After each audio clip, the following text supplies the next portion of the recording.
Bonjour, vous écoutez Microsocial, un podcast sur le travail et le droit du travail. 7e épisode aujourd'hui, le PSE de Nokia Alcatel-Lucent. Ce mercredi 8 juillet, plusieurs centaines de salariés venus de Lannion en Bretagne et de Saclay en Île-de-France ont manifesté à Paris, à l'appel de tous les syndicats de l'entreprise. Ils ont défilé de Montparnasse aux Invalides et se sont rassemblés devant l'ambassade de Finlande pour demander l'arrêt du plan social qui vise la suppression de 1200 emplois en France. Nous sommes allés à la rencontre des salariés, souvent ingénieurs, des élus de CSE, des délégués syndicaux, mais aussi du président de la CFE-CGC François Omril que nous avons rencontré dans le cortège. Oui, alors Philippe Bény, donc je suis secrétaire du CSE central d'Alcatel-Lucent International, qui est donc la filiale principale de Nokia en France. Alors Nokia, c'est 5000 salariés à peu près en France aujourd'hui, c'est pas loin de 100 000 dans le monde. Alors Nokia, c'est connu du grand public à travers sa marque de terminaux, mais aujourd'hui, alors la marque existe toujours, mais elle a été cédée sous licence à un autre fabricant. Par contre, aujourd'hui, le cœur d'activité de Nokia, ce sont toutes les infrastructures télécom. Donc c'est toutes les infrastructures que quand deux personnes communiquent entre elles, c'est tout ce qui se trouve entre les deux personnes. Alors moi je travaille sur le site de Lannion dans les Côtes d'Armor et mon métier c'est développeur logiciel. D'accord. Et comment vous avez appris vous ce plan de suppression d'emploi de Nokia ? Je l'ai appris, on a eu une réunion le lundi matin 22 juin avec la direction et c'est là qu'elle nous a annoncé son intention de supprimer 1233 postes en France, dont 402 à Lannion. Donc on est rentré dans la procédure officielle d'un PSE. Les premières réunions ont eu lieu hier et avant-hier. Aujourd'hui, la direction n'entend pas retirer ton plan. Nous, notre exigence aujourd'hui, c'est le retrait de ce plan, qui est inadmissible et injustifié. Parce qu'aujourd'hui, les activités, tous les salariés qui sont aujourd'hui en France ont beaucoup de travail. En plus, ils travaillent sur toutes les technologies 4G, 5G.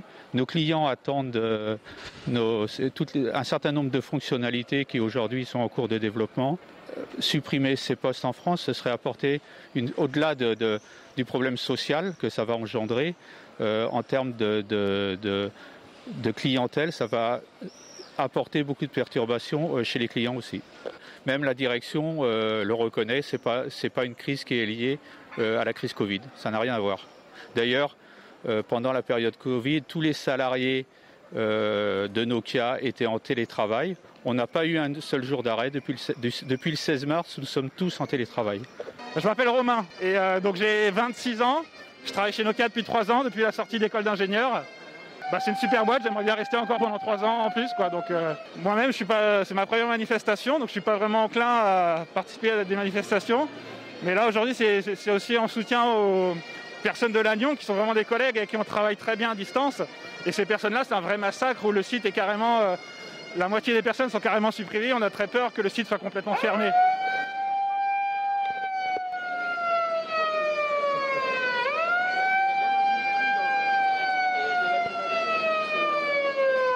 Au niveau du nombre de postes, je pense que ça, c'est des nombres qui ont été arrêtés. On verra ce que négocient les syndicats.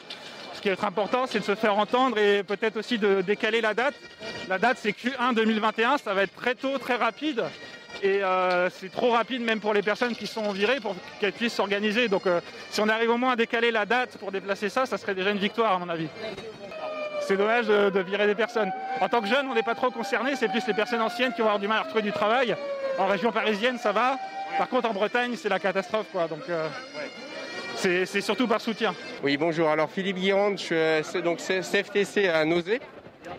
Le PSE, on l'a découvert par le biais de la commission, par la direction. Hein. Il y a eu une première réunion de CSE CR0 qui a déjà été entamée. Et en début de semaine, ça a été l'étape R1, quoi.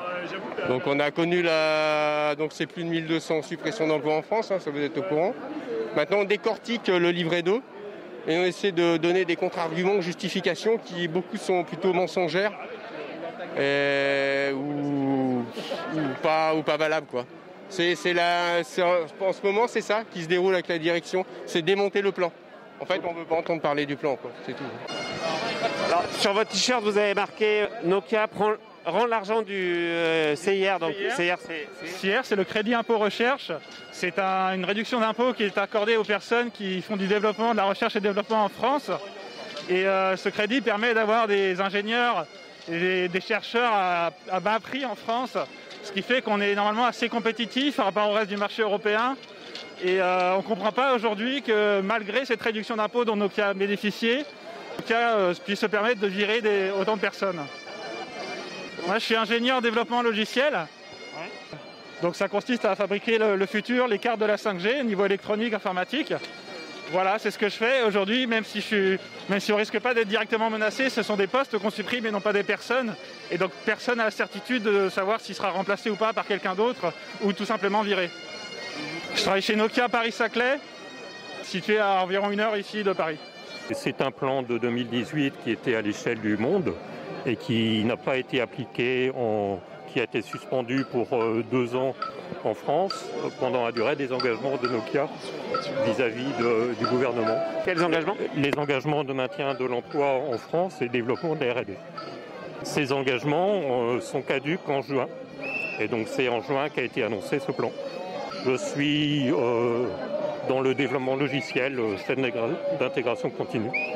L'activité n'est pas supprimée, l'activité est transférée dans d'autres pays. Les postes sont délocalisés. À quel endroit ? Certains en Pologne, d'autres en Finlande. Voilà. Alors depuis le 22 juin, effectivement, on a pris contact avec le ministère. On a déjà eu plusieurs réunions directement avec le cabinet de Bruno Le Maire. Et avec le ministère du Travail ? Non, le ministère du Travail, on a très peu de contact avec le ministère du Travail. Aujourd'hui, on discute avec Bercy. Et qu'est-ce que vous attendriez éventuellement à la fois de Bercy et puis du ministère du Travail ? Le gouvernement, il a des moyens de pression sur Nokia. Je pense que tout le monde, y compris les politiques, se sont beaucoup investis pour la promotion de Nokia en France. Donc je crois qu'au nom de cela, le gouvernement doit faire pression sur Nokia. Et il y a une deuxième raison encore plus fondamentale, c'est que Nokia a pris des engagements vis-à-vis du gouvernement au moment du rachat de Alcatel-Lucent, donc c'était en 2015, fin 2015. Aujourd'hui, on considère que ces engagements n'ont pas été tenus. Bonjour, je m'appelle Jérôme Foultier, je suis représentant syndical CGT au comité socio-économique de Nokia Paris-Saclay. Alors, en gros, pour Lannion, notre site des Côtes d'Armor, c'est la moitié des salariés qui seraient licenciés.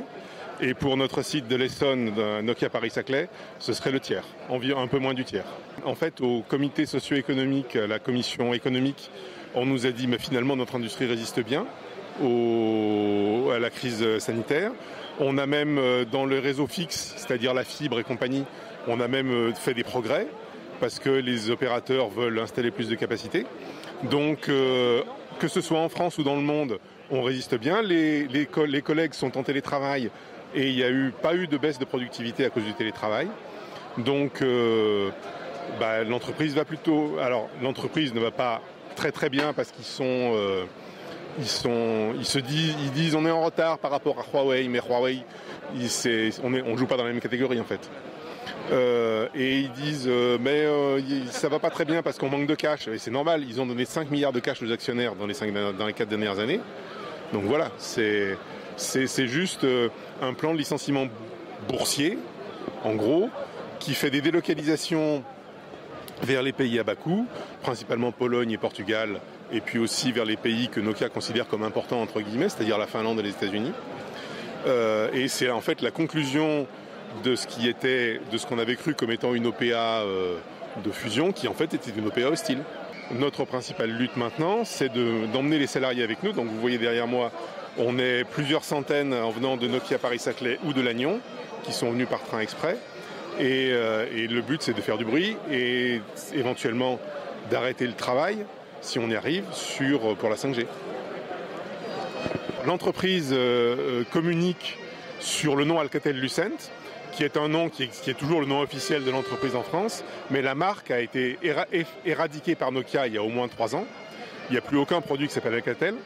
Et en fait, ce qu'ils font, c'est qu'ils veulent éviter d'associer les licenciements au nom de Nokia. Parce que la marque Nokia, pour eux, c'est important. C'est pour ça que nous, on la met en avant. Vous êtes François Aumry, donc le président de la CFE-CGC. Que fait un président confédéral sur une manif de salariés ?